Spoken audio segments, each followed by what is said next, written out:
Hi guys, today we're going to be showing you how to make QEEMA bhare karele, which is mince filled bitter gourd.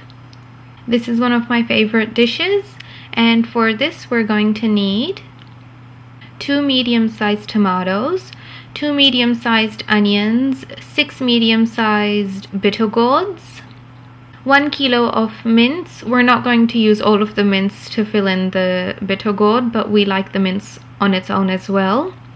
We're also going to need some fresh coriander, 5 to 6 green chilies, 1 teaspoon of salt, 1 teaspoon of red chili powder, 1 teaspoon of coriander, 1 teaspoon of cumin seed, half a teaspoon of turmeric powder, 3/4 of a garlic. If you have a small garlic, use a whole one, and 1 inch of ginger. We're going to start by roughly peeling the bitter gourd. Our aim isn't to make it smooth on the outside, it's just to create holes so that when we apply salt to it, the water is released from the inside of the gourd. So once that we've peeled it, we're going to slice it on one end and we're going to empty out the seeds. We're going to take out the seeds. Mom's used her thumbs, but I recommend you use a spoon. And then we're going to pour salt over the bitter gourd. We've used quite a bit of salt, but that's okay because we're going to be rinsing it all off later. While the bitter gourd is marinating in the salt, we're going to dice our onion. We have our wok ready and we're going to add oil to that. We'll add the diced onion and fry it on a high heat until the onion starts to become brown on the edges. We'll slice our tomatoes while the onion is cooking, and we will grind our ginger and our garlic in about 1/4 to 1/2 cup of water, and this should turn into a nice paste. We'll slice our green and red chili. We're using scissors because this chili is very spicy, and if it touches your hands then they will burn for the next 4 or 5 hours. So our onions are now ready. We'll add the ginger and the garlic.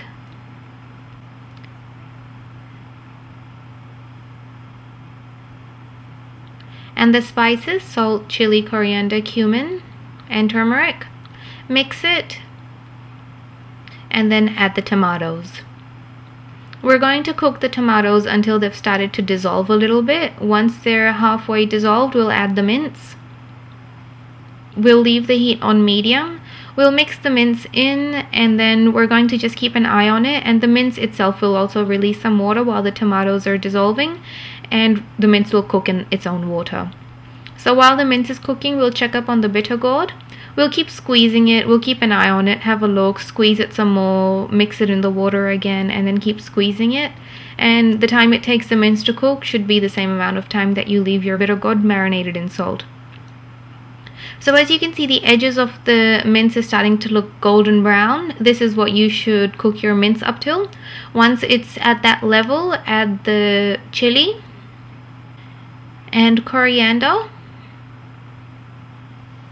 And then we'll mix it and cook it until the coriander changes color and becomes a little bit darker.